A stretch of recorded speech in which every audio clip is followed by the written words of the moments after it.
My next guest is former Alberta Premier and Federal Defence Minister Jason Kenney. Hi, Mr. Kenney. Good to have you with us. Good to be here, Vashi. I should add to the title, recent recipient of the Ukrainian Order of Merit, given to you actually by President Zelenskyy. How important is this visit from where you sit? Well, very important. You just covered it, that the ties between the two countries are very deep.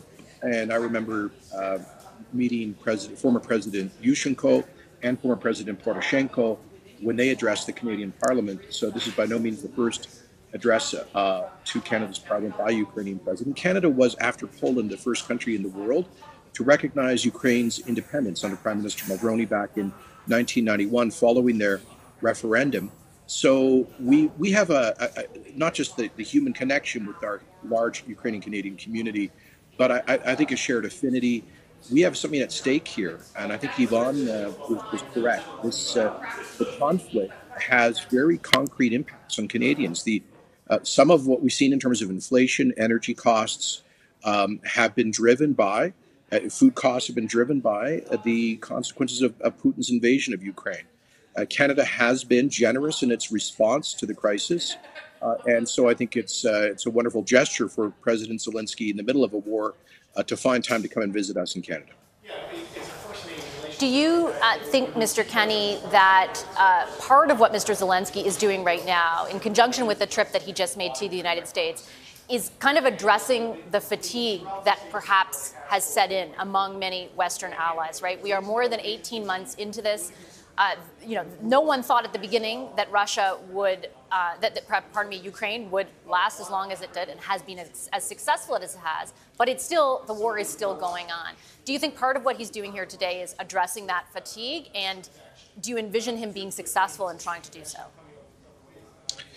Well, yes, I think that's part of what motivates the trip. I mean, obviously, this is off the back of his visit to New York for the UN General Assembly. But there's no doubt that the idea that the Ukraine would be able to eject the second largest military in the world in short order was unrealistic.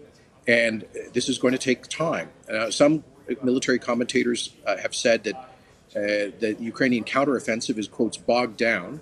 I think they're actually making solid progress, but it's clear that Putin is, his invasion of Ukraine, he's staked his entire presidency on it. He is not going to back out easily. It's going to require the continued exertion of incredible force by the Ukrainians. And that may mean, frankly, nobody wants to hear it, but the truth is this may well be a long-term conflict. And Ukraine will not be able to prevail without sustained, concrete support from Western allies, other allies around the world.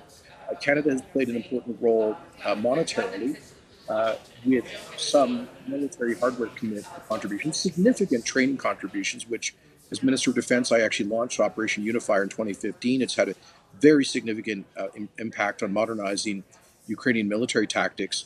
But the one thing that concerns me about Canada's response is we are not backfilling our own military equipment or really ramping up production to support Ukraine and the new global security context. So I hope that he'll convey that message to decision makers in Ottawa today. Our holiday from history ended with Putin's invasion of Ukraine, and I hope we see that reflected in next year's defense budget.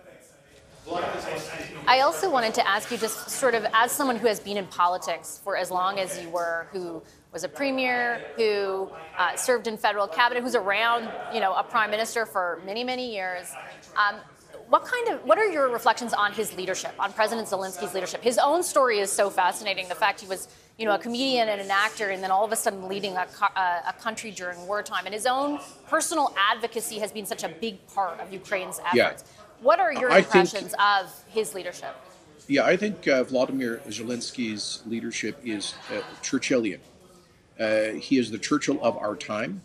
When you think about how Churchill stood alone against Nazi tyranny in the 1940s, when all that stood between the Nazi Reich and the rest of the free world was Britain's resistance. And He had to marshal support from around the world, from the Commonwealth, from the United States.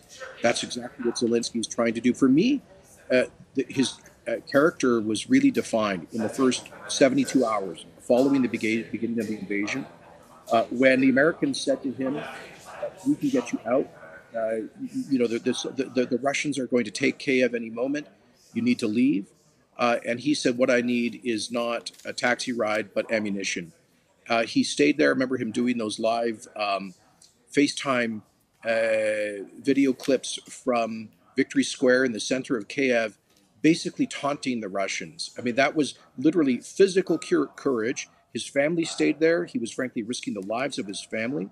And I think he's provided inspired leadership. Now, I know in some, I see sometimes online as mockery of him as a former comedian. I would just say to those people that one of the greatest presidents of post-war American history was Ronald Reagan, who was a B movie actor.